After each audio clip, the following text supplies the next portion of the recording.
শিল্পী, কলাকুশলী এবং আমাদের সকল সংস্কৃতি কর্মীরা আমরা আজকে দাঁড়িয়েছি একটি বিরুদ্ধে। এবং আজকে আমাদের সাথে এখানে মাননীয় সংস্কৃতি প্রতিমন্ত্রী রয়েছেন, তাকে সহ আমরা আজকে দাঁড়িয়েছি এই শোকাবহ অগাস্টের প্রথম দিন। অগাস্ট মাস আমাদের একটি প্রতিবাদের মাস, যেই মাসে মুক্তিযুদ্ধের চেতনা, ইতিহাসকে পুরে পুরে হত্যা করা হয়েছে। বঙ্গবন্ধুকে হত্যা করার মাধ্যমে বাংলাদেশের স্বাধীনতার ইতিহাসকে হত্যা করা হয়েছে।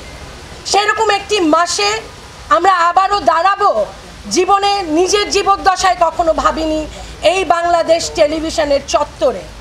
আজকে আমরা ব্যথিত, ক্ষুব্ধ এবং মর্মাহত।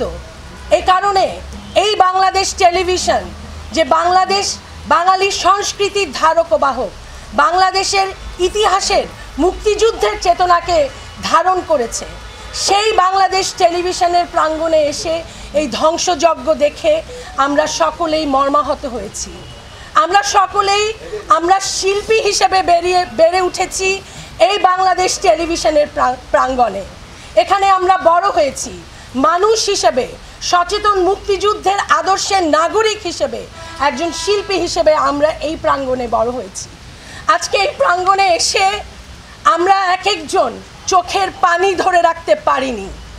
আমরা সকলে এই ধ্বংসযজ্ঞের এবং এই ধ্বংসযজ্ঞের সাথে যারা সম্পৃক্ত আছে তাদের সকলের সেই সকল হত্যার বিচার চাই। এবং আমরা কখনো বাংলাদেশে এরকম নৃশংসতা আর দেখতে চাই না। অনেক মানুষ প্রাণ হারিয়েছে, সকলে যারা প্রাণ হারিয়েছে সকলের আমি রুহের মাগফিরাত কামনা করছি। এবং আমরা মনে করি আমাদের সকলকে সচেতন হতে হবে।